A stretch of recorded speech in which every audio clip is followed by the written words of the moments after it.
¿Qué onda, Santi? ¿Qué onda, mi querido Qué Mick? bueno que vienes a Scream aquí al Lago Algo. Está increíble. ¿Qué tanto cambia año con año el tema del cine? Pues el cine es muy sensible. El cine es muy sensible a muchos cambios y a muchos temas. El año pasado tuvimos dos de las huelgas más importantes de los últimos 10 años, tanto de escritores como de directores. Ajá. Y este es un año complicado porque se suman las huelgas, la resaca de las huelgas que tiene su propio tema. Es decir, cambia totalmente. En la pandemia los parámetros y los patrones de consumo de contenido fueron completamente distintos a los parámetros de consumo naturales. Y en los últimos 20 años hemos vivido una cantidad de turbulencias dentro de la industria cinematográfica porque pues, Netflix cambió el paradigma de los contenidos que llevaba 50 años. Algo que a mí me pasa y le pasa a mucha gente, a veces te tardas más tiempo en escoger qué vas a ver casi que lo que ves. Pero pasaba lo mismo con el zapping. O sea, ¿tú te acuerdas del zapping? Sí, claro. Era una cosa con el control remoto de la gente que estaba cambiando y cambiando y cambiando y cambiando de canal. Lo que pasa es que ahora es infinito. Exacto, pero ¿no crees que sería bueno que no nada más sea un algoritmo el que te recomienda? Yo desarrollé una plataforma en el 2014 que se llamaba Plus, que precisamente se trataba de curadores de películas, como una especie de Spotify, pero de películas. Ajá. Y yo todavía creo que el mundo del futuro es de los curadores. Nadie tiene la capacidad de ver todo y de investigar todo, pero sí puedes seguir a alguien que lo hace bien. Oye, también ha pasado algo, ¿no? Hay como dos canchas, ¿no? Las películas y las series. Y las series cada vez, le meten más lana, le meten más talento. El talento del cine ya muchas veces está ya también en la serie. Pues es una cuestión de formatos. O sea, yo creo que el cine es el gran sobreviviente. Bueno, todo el entretenimiento es un gran sobreviviente de alguna manera. O sea, teníamos teatro y el teatro, cuando llegó el cine, el teatro se iba a morir y el teatro no se murió. No, sigue habiendo teatro. Es un país importante en teatro, ¿no? Y es un país muy importante en teatro. Hay muchos países con un teatro importantísimo. Y el ballet, el teatro, todas las artes escénicas siguen existiendo como tal. El cine sigue teniendo su lugar. Llegó la televisión y dijeron que la televisión iba a matar al cine y la televisión no mató al cine. Y luego llegaron Pero el internet sí medio mató a la tele, ¿no? Y luego llegaron los dibujos animados y dijeron que los dibujos animados... Sí, pero la tele y el cine, la tele, el cine son plataformas. Y las plataformas sí se han ido sobreponiendo unas a otras, quitando audiencias unas a otras, pero al final de cuentas los formatos de contar historias siguen existiendo. Puedes contar una historia en teatro, puedes contar una historia en cine, en serie, más larga, más corta, en 2 horas, en 6, en 8, en 12, en una obra de teatro de 45 minutos o en una de 4 horas. O sea, como productor, ¿qué es lo que más te conviene? O sea, porque obviamente esto es un negocio. Entonces quieres hacer cosas que te gusten, exitosas, pero también es un negocio. ¿Qué le conviene más a alguien, hacer una película o hacer una serie? El negocio es entregar una gran historia a una gran audiencia. Entonces, el formato en el que lo hagas o lo logres, pues es irrelevante. O sea, si entregas un gran contenido, la gente lo quiere ver. La gente siempre está ávida de consumir algo que sea impresionante, increíble, que les vuele la cabeza, que les haga entender otra cosa, o que les haga pasar un buen rato, o que los asuste. O sea, se vale todo, pero mientras sea efectivo, ¿no? O sea, puedes hacer una película de terror increíble, siempre y cuando asuste a la audiencia, funciona. Puedes hacer una película... Yo siempre he dicho que los contenidos, por ejemplo, en comedia y en terror funcionan en cualquier idioma, porque a la gente no le importa en qué idioma lo asustes o en qué idioma lo hagas reír. Al final de cuentas, es verdad. De eso se trata. De eso se trata. Un gran drama una gran película de ciencia ficción. No importa, siempre y cuando sea efectiva. O sea, tienes que lograr el objetivo del contenido en sí mismo. Ahora, yo que tengo todas las plataformas y consumo mucho digital, veo que hay, no sé, o sea, es un cálculo, ¿no? Pero de cada 10 estrenos, 5 o 6 son de terror. ¿Por qué? A ver, el terror tiene un nicho muy claro. Ajá. Y hay mucha gente que le gusta el terror. Yo no creo que el 60% de los contenidos que se produzcan son de terror, ni creo que el 60% de los presupuestos de las plataformas vayan a terror. Ajá. Eso creo que no es así. El algoritmo te está dando mucho terror quizá porque consumes No veo terror. Yo no veo terror, no veo ni una. Es que con que le des clic al tráiler ya te catalogaron. Ahorita estamos en un mundo muy De raro algoritmo. porque estamos en un mundo de algoritmos y de cámaras de eco, donde lo que el algoritmo lee, que es lo que te interesa, no necesariamente es lo que te interesa. Ah. O sea, quizá le diste clic a un tráiler porque algo te interesó y te va a dar 50 contenidos sobre lo mismo. Por eso hay que tener mucho cuidado que le das clic y no. Yo creo que todo eso va a cambiar.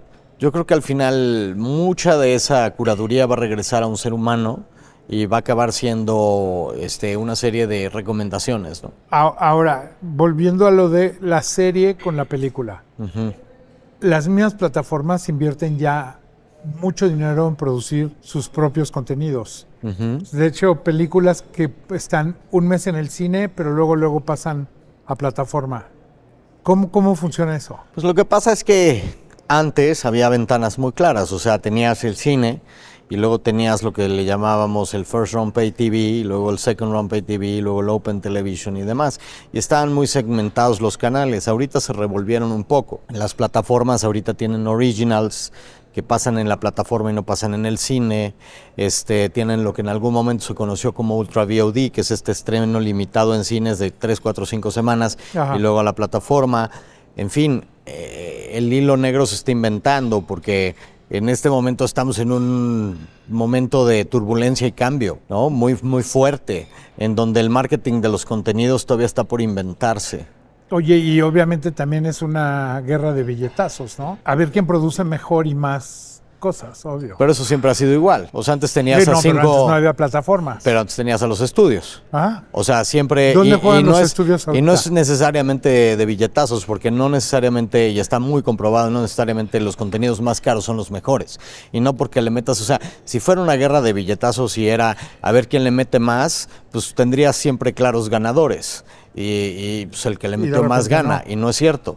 O sea, también hay talento y también hay contenidos que sorprenden y también hay historias que costaron 3 pesos y hacen millones y hay historias de millones que no hicieron 3 pesos en la taquilla. Y pasa cada rato, y pasa ¿no? cada rato. Pasar con The Joker, por ejemplo. Pasa cada rato en todo tipo de contenidos. Son decisiones creativas y al final le pegas o no le pegas a una audiencia, le llegas o no le llegas, tienen emoción o no tienen emoción. O sea, es todo un... O sea, todo tiene que ver, ¿no? Son 1000 variables. Pero, es un instrumento de relojería.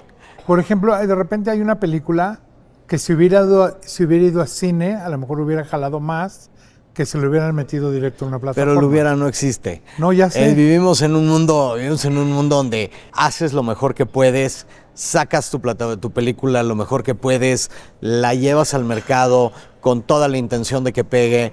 Y a veces te equivocas, y a veces los streamers se equivocan, y a veces los distribuidores se equivocan, a veces los productores, los directores, todo el mundo se puede equivocar. Pero creo que se trata de contar increíbles historias. Creo que se trata de ser honesto con tu historia. Las mejores historias, las historias que mejor funcionan son las más honestas. Pero no todo el mundo es honesto. Y no todo el mundo tiene intereses diferentes, ¿no? Exacto. Tú, por ejemplo, tú como productor, que llevas una carrera muy larga de productor y productor chingón, cuando te cae un proyecto, ¿tú cómo dices, esto debería de ir a cine o debería ser una serie? Esa es una consideración bastante técnica. Ajá. No es una consideración mercadológica o no es una consideración del producto final. Es cuánto tiempo necesito para contar una historia. O sea, hay historias que cuentas muy rápido, hay historias que se cuentan y son cortometrajes o son historias cortas, hay historias que se cuentan en 2 horas y hay historias que no puedes contar en menos de 8 o de 10 horas y necesitas una serie. Pero es una cuestión, el formato tiene que ir en función de la historia y no al revés. También tiene que ver cómo consume la gente. Por ejemplo, tú ves el cine europeo, bueno, las series europeas son a veces de 4, 5, 6 capítulos. En Estados Unidos son de 10, 12 y luego tenemos unas que se echan 24 en una temporada. Sobre todo estas series que son recurrentes, que ya llevan 10, 12, 15 temporadas. Es que volvemos al origen de la narrativa y de las historias, o sea, tienes lo que se llaman los programas unitarios, que son programas en donde la historia transcurre muy lentamente y en lo que se trata la unidad del programa simplemente, estamos cayendo en algo que es de mucha técnica, o sea, es muy técnico. En un programa, por ejemplo, te voy a poner el ejemplo de Doctor House. Ajá. O CSI, etcétera, es un caso cada programa, pero la historia de los personajes va evolucionando muy Exacto. poco a poco y en realidad estás tomando, es una cuestión de tiempos, es una cuestión Ajá. de empleo del tiempo, estás tomando de un episodio de media hora o de una hora, estás tomando el 80% del episodio para tratar un caso unitario, un caso médico, para contar la historia de los personajes. Y 20% para evolucionar la historia de los personajes. Es lo que podrías contar en una hora, en 5 capítulos lo cuentas en 50, porque pues, estás tomando el 20%, ¿me explico? ¿Qué tanto afecta cómo reacciona la gente? Porque las series las estás escribiendo todo el tiempo. Pues es que hay series que son tan largas que te permiten tomar en cuenta la opinión de la gente. Ajá.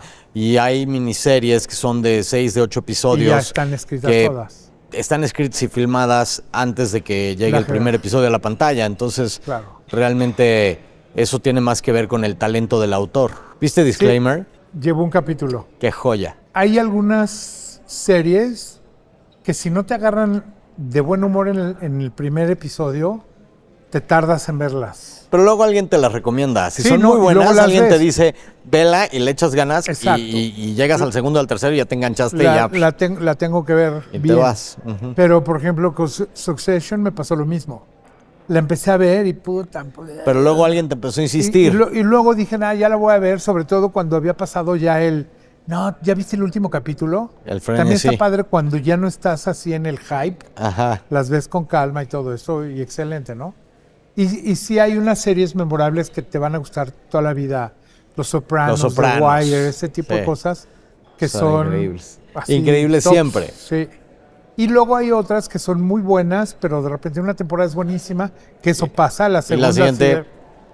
Y luego de repente también te das cuenta de que los dos personajes que sí le cayeron bien a la gente, pues los tienes que hacer que se vuelvan pareja, que se peleen. Si hay alguien que de plano no jala, pues es cuando lo matan o cuando se va de viaje. Digo, yo en realidad he dedicado mi carrera a hacer películas. Uh-huh. Y las películas pues, son de hora y media, 2 horas y that's it. Y that's it. O sea, he hecho muy pocas series.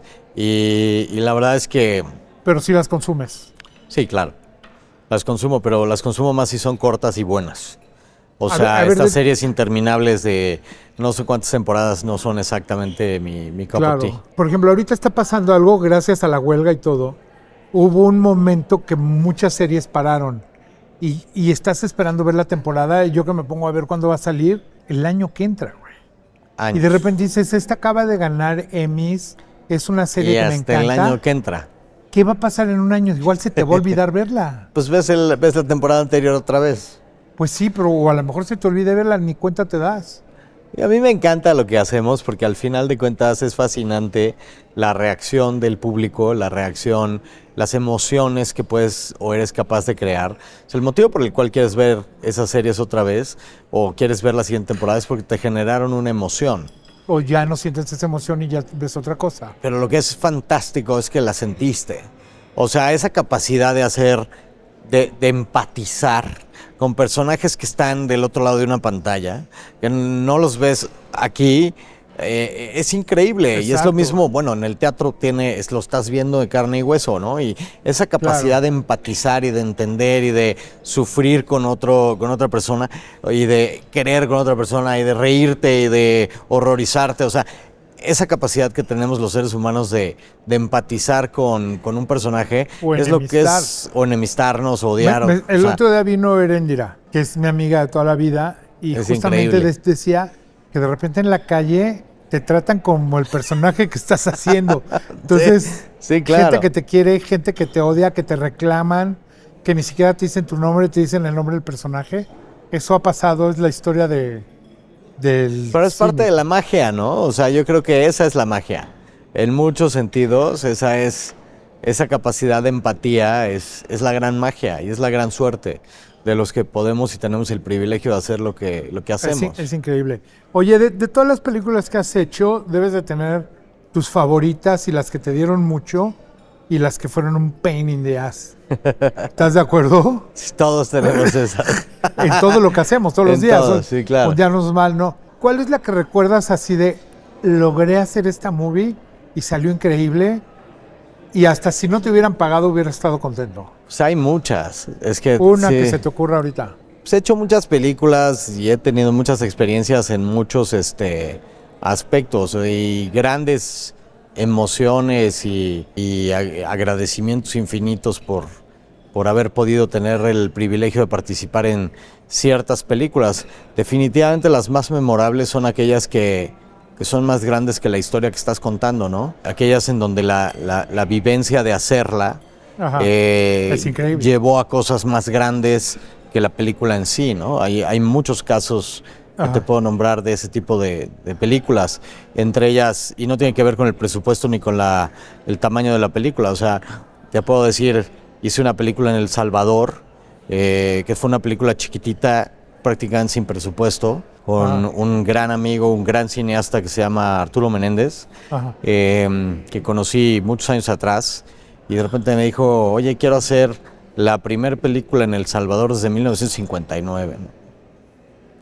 Y es una historia salvadoreña, 100%, y es una cosa única. Y el hacer esa película realmente es más grande que la película en sí, o sea, simplemente lograr que se haga una película 100% con salvadoreños. Para mí fue algo maravilloso ser el único outsider y poder hacerla con los recursos que tenían ellos y poder postproducirla después en México, porque obviamente ya la postproducción es un tema técnico que requiere de ciertas máquinas, ciertas cosas que en ese momento El Salvador no tenía. Y el poder lanzar esa película y presentarla en la Cineteca, y se presentó en más de 100 festivales, y fue una película que viajó y que generó que El Salvador, como país, se interesara en el cine, lanzaran un incentivo. O sea, cambió las cosas. Cambió y generó oportunidades en un país que en aquel entonces era muy violento y muy difícil, ¿no? Y generó oportunidades para jóvenes cineastas que querían expresarse y y dar a conocer sus historias, que eran maravillosas. Entonces, esa película es un ejemplo de algo que es más grande que la película en sí. Produje en Cuba una película que se llamó Fátima y el Parque de la Fraternidad, que dirigió Jorge Perugorría, y fue la primera coproducción México-Cuba en muchísimos años. Y fue una película que hicimos 100% en Cuba, fue realmente maravillosa la experiencia, y luego pues produjimos en México, también fue una película que se presentó, que tuvo su propio éxito, pero empezó a propiciar otras coproducciones entre la región y la isla, ¿no? Y eso fue muy padre.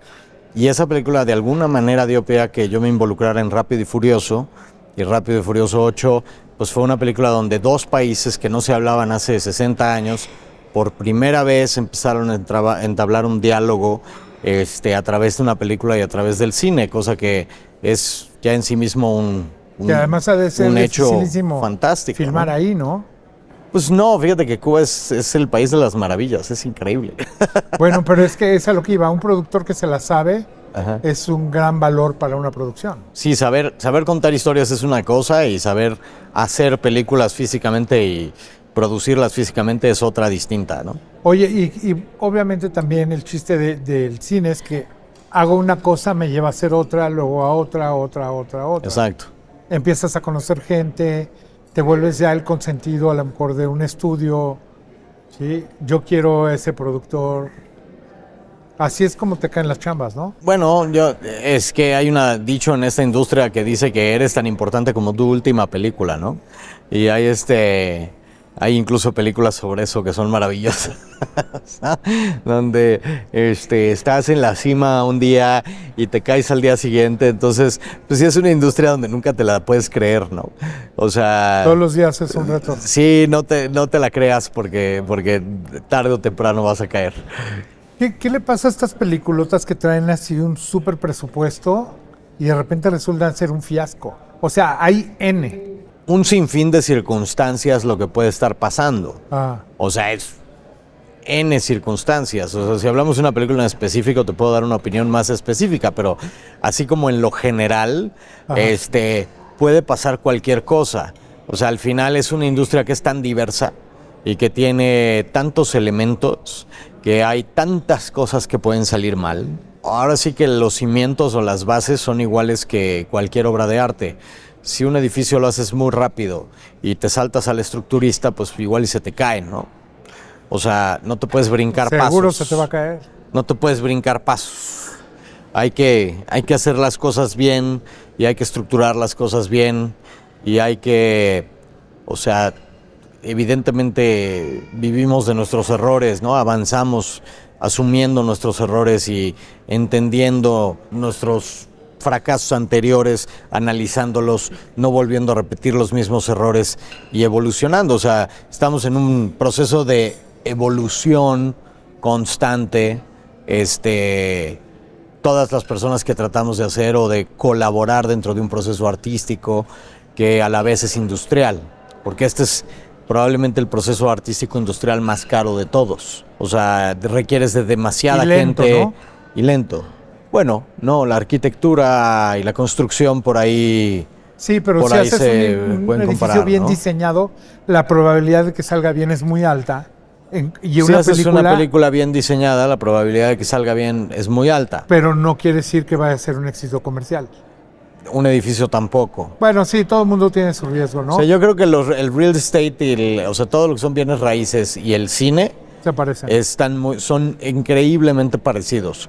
O sea, en los bienes raíces compras una propiedad física y en el cine compras una propiedad intelectual.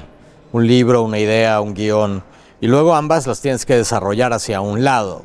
Y hay propiedades físicas que ves en zonas increíblemente comerciales y dices, bueno, pues es que aquí falta un edificio de departamentos, o aquí falta un centro comercial, o aquí falta no sé qué, y entonces eso es lo que vas a desarrollar y vas a diseñar.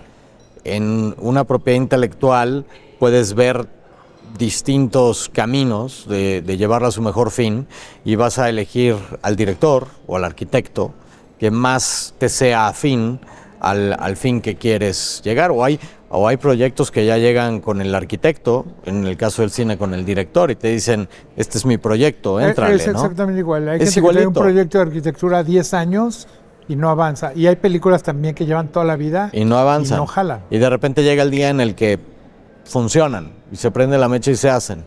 Y no necesariamente se comercializan bien. Tú, por ejemplo, ahorita tú traes ahí un proyecto, o sea, que hemos platicado muchas veces, Sí. que está increíble porque es tu propio proyecto. Ahí eres tú, Mi peli. tu peli. ¿Cuánto tiempo llevas pensando, escribiéndola, todo? Pues yo creo que llevo 10 años, un poco más, 10, 12 años estructurándola, escribiendo el guión, escribiéndolo, desescribiéndolo, volviéndolo a escribir. Es una historia, ¿Va cambiando mucho? pues no tanto, pero es una historia que se ha ido afinando y ha ido tomando una forma cada vez más, Amarrada. pues redonda, más Ajá. concisa, con sustancia, ¿no? Y de repente dices, creo que ya es momento de hacerla y luego, no, mejor me espero porque todavía le falta. Mira, lo que pasa es que puedes tener el mejor guión del mundo, pero si el casting no tienes el casting correcto, tu película no va a ser buena. O sea, puedes lamentarte todo el rodaje, cómo elegiste a esos actores siempre. Entonces, ¿O yo no? creo que mi historia y mi guión están lo suficientemente maduros para hacerse, Ajá. pero el casting tiene que aparecer. Y es un casting difícil porque los actores tienen que saber cantar y tienen que poder hacer música. Entonces, la conjunción de las dos cosas es complicado. Y es una película donde la película tiene que funcionar como historia y la música tiene que funcionar como música, porque el arco dramático de los personajes está muy ligado a su evolución musical. Claro. Es más fácil, Por ejemplo, pues en Estados Unidos se ve mucho que la mayoría de los actores saben cantar. ¿Cómo pasa eso y por qué aquí no? La mayor parte de los actores en Estados Unidos no saben cantar. Algunos cantan, que es distinto. Pero y otros, muchos. Sí, muchos, y aquí también muchos. Y tocan, pero, y le hacen sí, a la pero mamada. además tú que sabes de música, pues no todos los estilos musicales funcionan para todo, ¿no? O sea, Obvio no. es muy específico. En este caso, en esta película, el estilo musical que tiene que tener ella y que tiene que tener él, tiene que ser muy específicos y el Porque además conjunto son de muy los dos. diferentes. Y el conjunto de los dos tiene que generar una evolución muy importante en los estilos musicales de los dos, y eso es muy complejo. Y yo creo que nunca hay que tener prisa. Hay proyectos en la vida que pueden quedar inconclusos y no pasa nada. Si al final... Sí, te estás esperando a que salga bien Sí. el día que tenga que hacerse. Hay que hacerlo bien. Este tipo de cosas yo creo y he Ahora, aprendido en mi vida que cada día o que las sí. haces bien o no las haces. Sí, pero por ejemplo, tú cada día que estás trabajando y haciendo nuevas películas, vas adquiriendo herramientas para poder hacer las cosas mejor. Exacto. Entonces, creo que también es muy interesante, como si esta película ya la hubieras hecho, ya sé que lo hubiera no existe, pero si ya estuviera filmada, Ajá. ¿sí? A lo mejor no sería tan buena como puede ser ¿Con qué cuando actores? estés más armado. Es que no he tenido los actores, pero no han aparecido. Te aparecen. Las cosas aparecen y se conjuntan. Tienes que estar abierto para cacharlas. Tienes que estar abierto para entender que ya llegó el momento y que es este actor o este fotógrafo o este productor. Es una conjunción de cosas. Yo no quiero verme filmando mi primer película como director y siendo el productor de la misma. Yo quiero un productor que sea mi productor. Que sea mejor que Como tú. yo he sido productor de otros. Claro. No tiene que ver con que sea mejor o peor. Quiero que sea mi productor. Ajá. Y va a ser el mejor productor del mundo para mí. Yo Así no es. quiero producir mi primera película como director. No quiero pensar en la No, producción. qué hueva. O sea, Tú en lo tuyo. sí, si voy a dirigir, Eso quiero es, alguien eso es lo que estoy que... viendo. Además del casting, es armar un equipo, tu equipo ideal. Sí, y quiero alguien como productor que me empuje a elevar y a hacer lo mejor que yo pueda hacer y a dar lo mejor que yo pueda dar como director. Exacto. No quiero a alguien que me esté enmarcando dentro de Un cast que te ayude a comunicar lo que quieres comunicar. Sí, la todo música bonito. que haga que la historia crezca. Ya quiero ese, ¿eh? Ya me lo también, sé. yo Ya me lo sé, también. pero ya, güey. Que también pasa eso, ¿no? A todos nos pasa que de repente traes plan de hacer algo y ¿cuándo lo vas a hacer? Y cuando te das cuenta, yo ya lo quería hacer, pero Pero ve tampoco no me dio Filomeno, tiempo. tardó 7 años. Ajá. Y tardó 7 años y todo el mundo me decía, ya ábrelo ahorita, ábrelo mañana, se puede abrir mañana, sí, pero todavía, o sea, es que tiene que pasar, tiene que caer, tiene que cohesionarse. Tiene que pasar el cuando chef pase. tiene que ser el correcto, los socios tienen que ser los correctos, el lugar, el momento. Todo tiene que funcionar y todo tiene su momento. Si fuerzas la máquina, saca mucho humo y se rompe. No, pues sí, la verdad, O no jala, ¿no? es complicado. ¿Qué tan estresante es ser productor? Puede ser muy estresante. Digo, el manejo del ¿Para ti es o no? El manejo del estrés es una disciplina. Y, el Y una manejo adicción. y es una disciplina de entender el estrés correctamente. Porque si lo malentiendes, te enfermas. El estrés te enferma muy fácil. Si no tienes un control emocional, una meditación o una disciplina que te permita Sí, te la pasas mal. tener cierto autocontrol, te la puedes ¿Eres pasar muy enojón? mal. Soy estricto. Y sí tengo mucho carácter. Creo que en mi vida uno de mis grandes retos y aprendizajes ha sido controlar mi carácter. Yo vengo de una familia de carácter fuerte y de decir las cosas directo, muy directo. Y normalmente Latinoamérica tiene un tema con el tema de los errores y la culpa, Ajá. que es bien complejo, porque a veces el decirle a alguien que hizo algo que está mal es tomado como una culpa, algo trágico y fatídico y un error tremendo que le puede costar todo, y no es cierto. O sea, yo tengo la filosofía contraria, yo tengo la filosofía de que si no asumes tus errores y si te la vives justificando por qué cometiste un error, no aprendes. El que dice, sí, pero no fue mi culpa, fue la culpa de... No, ya valiste gorro, o sea, ya no entendiste qué partes hiciste tú. Y en la vida hay que echarle el pecho a las cosas y decir, sí, la regué, esto está mal, Lo y arreglo le hice y mal para aquí, adelante. no lo vuelvo a hacer, entendí mi problema, entendí mi error y evoluciono. Pero las cosas se estancan y los problemas se quedan y persisten cuando la gente, uno, no marca los errores, no es capaz de decirlos, obviamente con respeto, y tres, no es capaz de asumirlos y pasar la hoja y decir, ok, ya, la regué, next. Es que mira, tenemos tantos conceptos erróneos en nuestro sistema educativo. La compasión, ¿no? La compasión es como una especie de misericordia al prójimo en donde se tiene que hincar de rodillas pidiendo perdón. Esa no es la compasión. La compasión es contigo mismo. Es perdonarte tus errores. Es decir, sí, la regué. Soy compasivo conmigo mismo, no dramatizo mi error, no lo hago más grande de lo que es, lo entiendo, lo asumo, aprendo de él y evoluciono. Y esa es una compasión bien entendida. La compasión de la regaste, yo soy mejor que tú eres menos, yo soy más, tú te hincas, yo soy...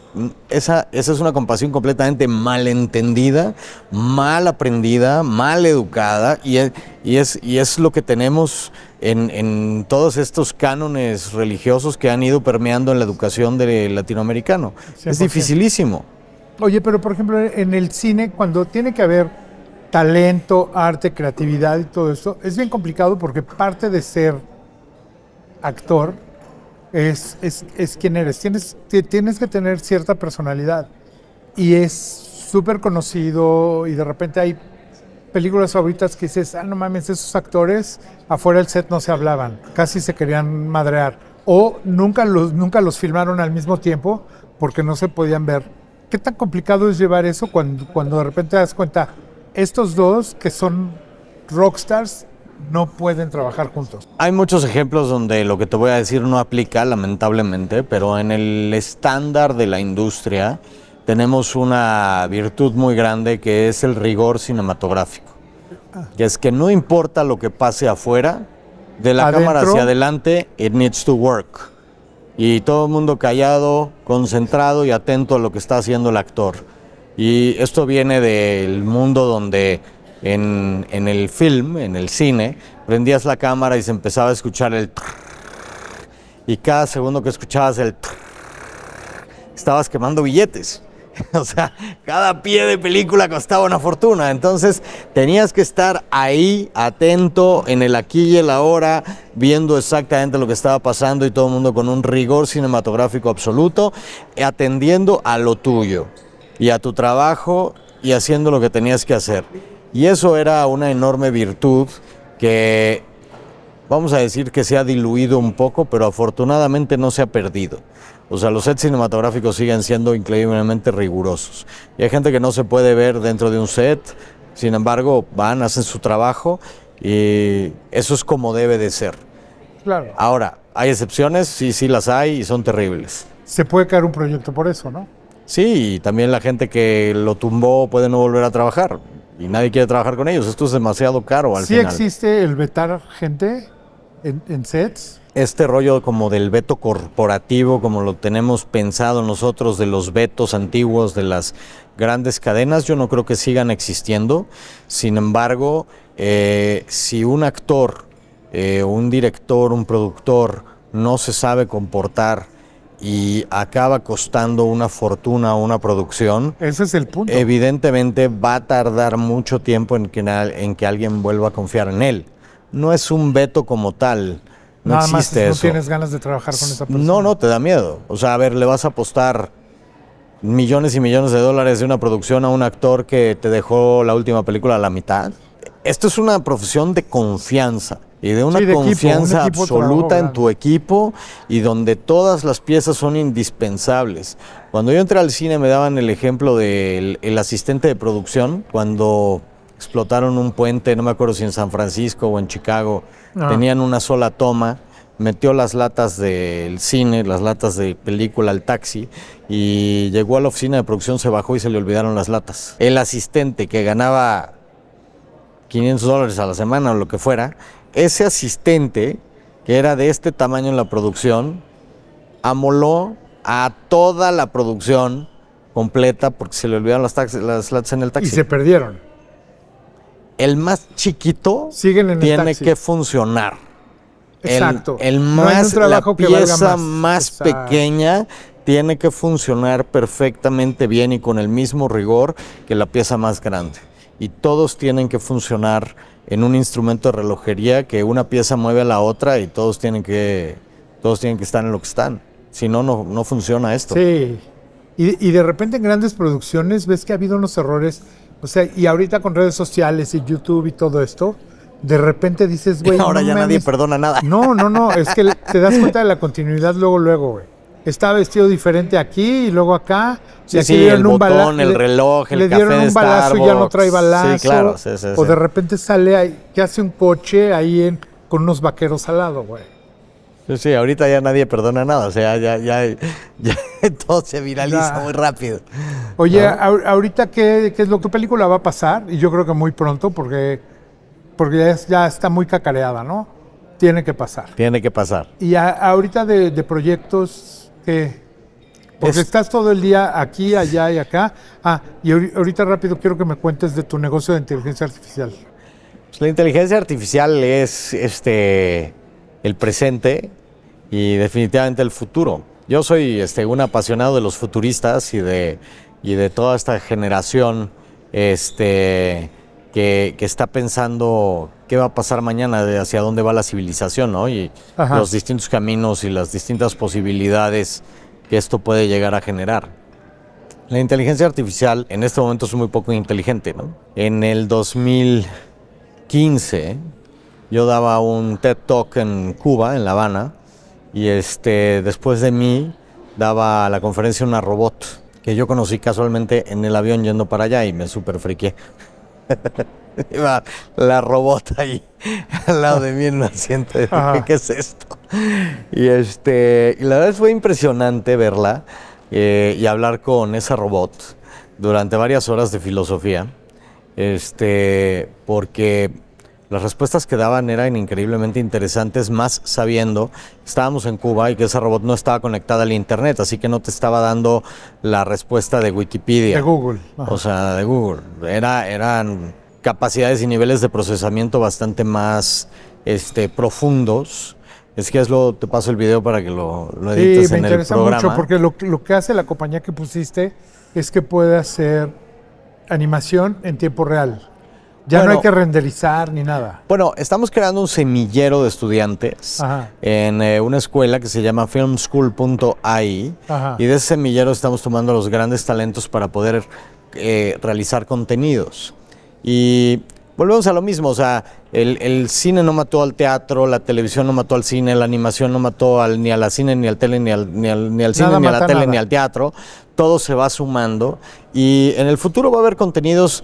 La inteligencia artificial definitivamente va a tomar el control de todas las labores mecánicas. O sea, yo te digo que no creo que vuelva a haber quien haga un rotoscopio en un laboratorio nunca, porque la inteligencia artificial te lo hace en un segundo, cuando un ser humano se tarda dándole clic al mouse 20 horas, ¿no? Entonces, ese tipo de trabajos sí se van a acabar, y se van a acabar rápido. Pero la inteligencia artificial es un tema fascinante.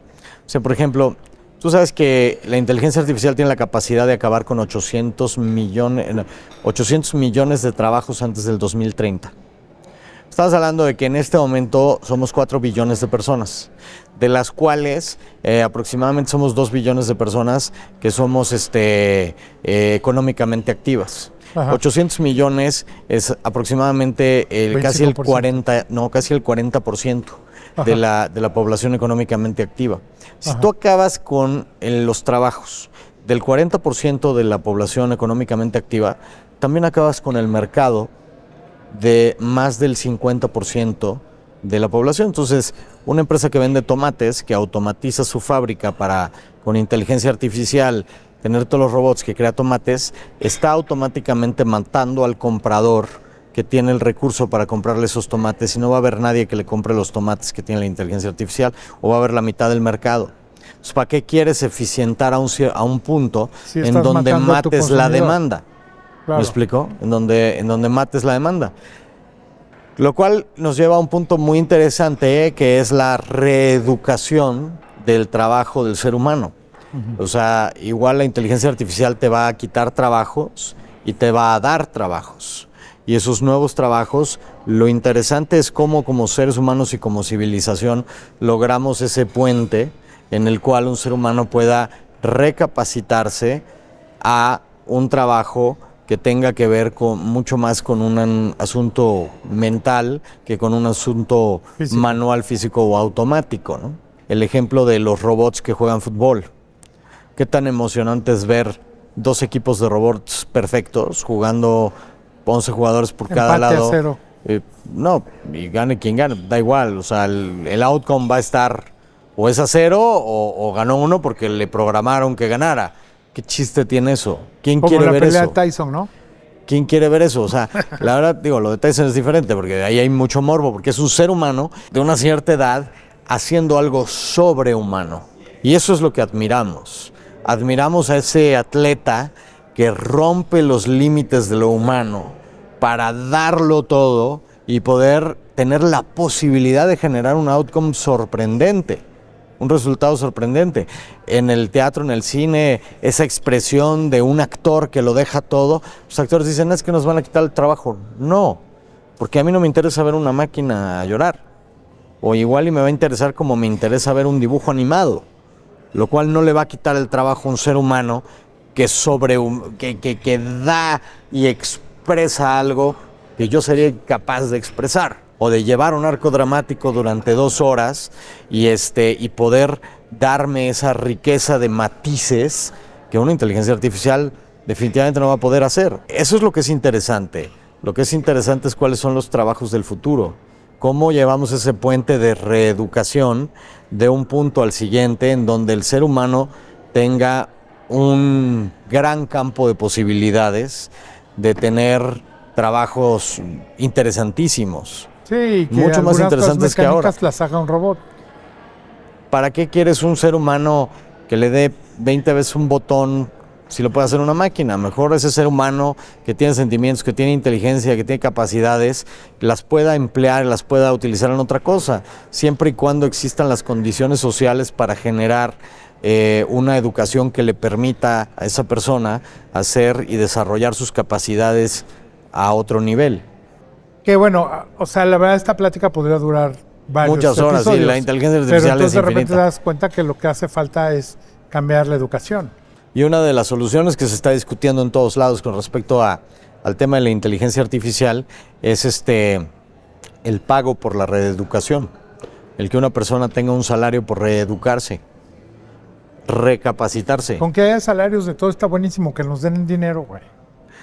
Bueno, o sea que si hay ese puente, si se crea ese puente y vamos a evolucionar y a pasar a un siguiente nivel como sociedad en conjunto, pues creo que es bien interesante, ¿no? Está buenísimo. Gracias, Santi, por esta Mi querido Mig. Nos Qué faltan alegría. varias, ¿eh? Las que tú digas.